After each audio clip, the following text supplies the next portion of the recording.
Por último, en el nivel del discurso de la narrativa tenemos la perspectiva narrativa o tipo de narrador. ¿A qué nos referimos con esto? Sencillamente a que el narrador, quien relata los hechos, no es el mismo autor, sino que ese narrador es un personaje, vamos a llamarlo así, creado por el autor para que cuente los hechos. Y los va a contar desde su propio punto de vista. Entonces vamos a tener distintos tipos de narradores. Primero tenemos el narrador omnisciente. El narrador omnisciente narra en tercera persona, se ubica fuera de las acciones del relato y es como una especie de Dios para sus personajes. ¿En qué sentido? En que conoce todo, absolutamente todo acerca de ellos. Cómo piensan, cómo actúan ante determinadas circunstancias, conoce hasta sus pensamientos más íntimos y los da a conocer al lector. Es un narrador bastante detallista que usa muchas descripciones y que muchas veces nos permite que nos adelantemos un poco a la historia.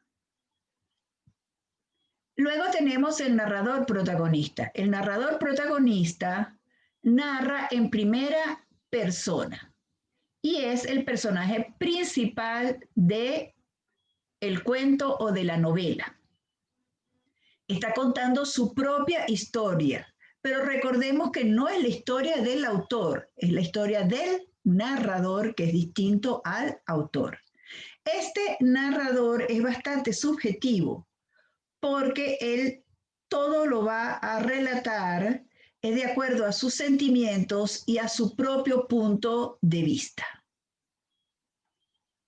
El narrador testigo. El narrador testigo va a narrar en primera y tercera persona. Esto, como lo dice su nombre, va a ser testigo de unos hechos, los va a presenciar y los va a contar. Y ahí narra en tercera persona.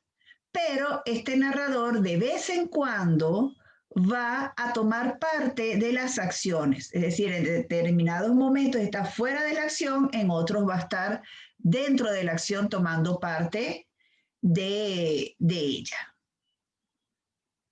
Luego tenemos el narrador observador, cámara o cuasi omnisciente. Al igual que el omnisciente narra en tercera persona y se ubica fuera del relato. No toma parte en las acciones de la historia. Es un narrador que presencia unas acciones y las cuenta, pero que se mantiene totalmente fuera de esas acciones. Se le llama cámara porque aquí se aplica un poco la técnica cinematográfica en la literatura.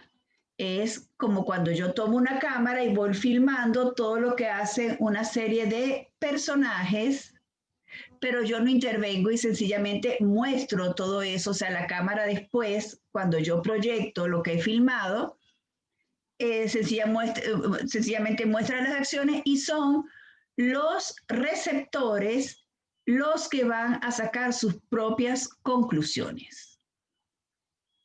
Entonces es un narrador que va a permitir que el lector se involucre más en la historia porque en cierto modo el autor va a ser el lector, perdón, va a ser coautor de la historia. El narrador en segunda persona, como su propio nombre lo dice, narra en segunda persona. Y viene a ser como una especie de conciencia que le habla al personaje. O también viene a ser como una interpelación que el narrador le hace al lector. Y siempre le va a hablar de tú o de usted. siempre va a ser segunda persona, en algunos casos podría ser inclusive plural.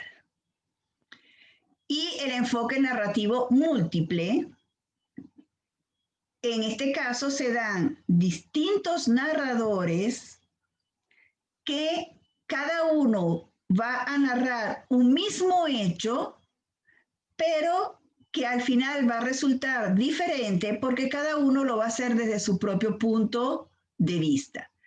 Van a narrar exactamente lo mismo, aunque no exactamente, pero van a narrar lo mismo y cada uno va a hacerlo de acuerdo a sus opiniones, a sus sentimientos, a la edad que tengan, etcétera.